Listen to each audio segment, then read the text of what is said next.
O Bahia do Pará ele começou ali na Jardim Esmeralda, na rua Jardim Esmeralda, na casa do Francisco Assis, que hoje é o mestre dobrado. O Bahia do Pará cresceu, né? O mestre ele fundou, chegou um tempo, ele foi para uma determinada religião cristã e abandonou o grupo, né? Disse que não queria mais, era para a gente levar, e aí nós levamos. Era eu, o Francisco, né? Que hoje é mestre dobrado, o Antônio, que é o mestre Antônio, Luiz Gomes e Laércio, que hoje é o mestre Borrachinha, o Cadinho, que já é saudoso, era Nailson, que mora em Marabá, se não estou enganado. Quem mais? José Viriato, que era o Zequinha. Tinha mais Marcelo, que é o Márcio, o mestre Márcio, que mora em Castanhal, e o mestre Sadi. Nós éramos esses poucos guerreiros que restamos. E então, a partir da gente, surgiu 4 polos do Bahia do Pará. E esses polos eram grandiosos, porque era composto por muitas pessoas. A capoeira estava em fase de expansão aqui em Ananindeua. Então, onde a gente abria um polo, ali a capoeira, era muita gente praticando capoeira. Então, o Eu Bahia chegou a um tal ponto que era impossível ter uma roda, de não ter um jogo bonito, porque na verdade nós praticamos uma capoeira diferente, né, de floreio, uma capoeira bem floreada. Quem conheceu sabe do que eu estou falando. Uma capoeira muito floreada, que as pessoas, muitos capoeiristas mais velhos do que nós, tinham aquele preconceito de dizer que a gente fazia uma capoeira de ventilador e que se eles partissem para cima eles iam vencer, e nunca venceram. É porque a nossa capoeira era floreada, mas a gente sabia o que estava fazendo. Chegou um tempo, então começou um choque de ideias entre os professores. Eu era um deles, né? E a gente tinha cada um tinha a sua ideia dentro do mesmo grupo, não convergia nossas ideias, né? E a partir da nossa própria arrogância foi que foi a causadora da quebra, da extinção da grande associação Eu Bahia do Pará. Com a associação Eu Bahia do Pará, nós ganhamos, como eu já falei, todos os 90% dos campeonatos, 99% dos campeonatos em Belém. Tanto da parte da Associação Paraense de Capoeira, como da parte do Sesc das Docas, que começou com os campeonatos. Nós participamos de todos os campeonatos e a maioria nós trouxemos os troféus, né?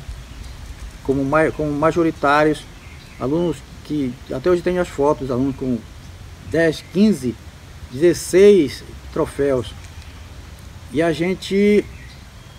mas a gente trabalhava muito duro para participar de um campeonato, para acontecer isso. Eu era o diretor técnico, praticamente era o diretor técnico, mas todos os professores trabalhavam dentro desses contextos.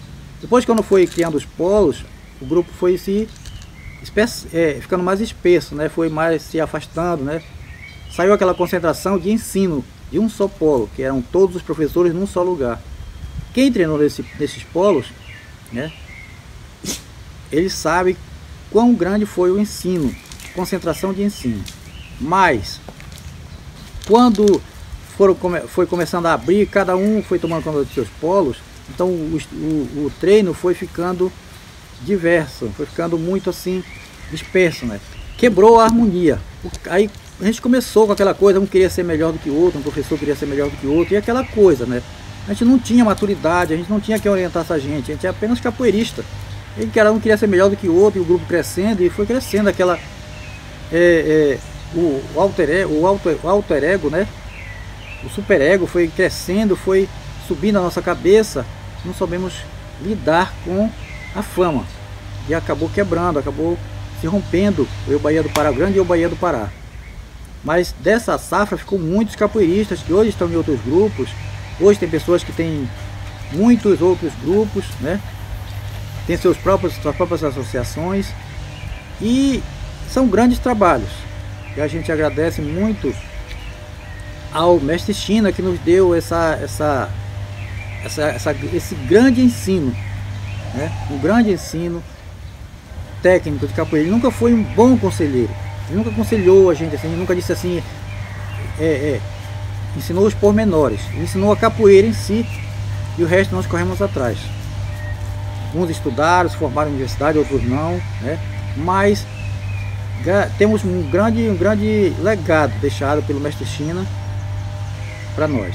E isso é muito importante, porque o Eu-Bahia do Pará até hoje é comentado nas rodas, de velhos capoeiristas que passaram pelo Eu-Bahia do Pará, outros que visitaram o Eu-Bahia do Pará e sabiam da capacidade que se tinha na época de jogar capoeira e jogar bonito, mas também com eficiência.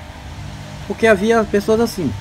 Todos nós trabalhávamos em um só propósito, mas nas nossas costas, alguns dos membros, dos professores, diziam que o Eu-Bahia era daquela pessoa. Eu não considero, ninguém sabia que era de um todo, né? Isso foi chegando nos nossos ouvidos e a gente foi causando aquela indignação. E aí depois chegaram as grandes.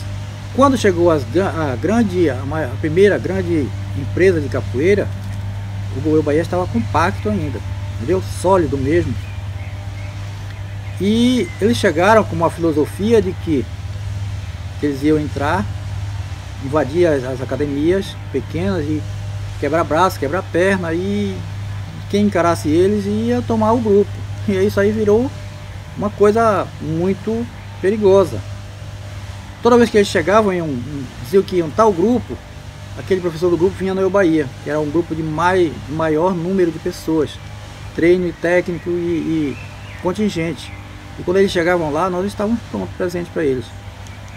Chegou um tempo que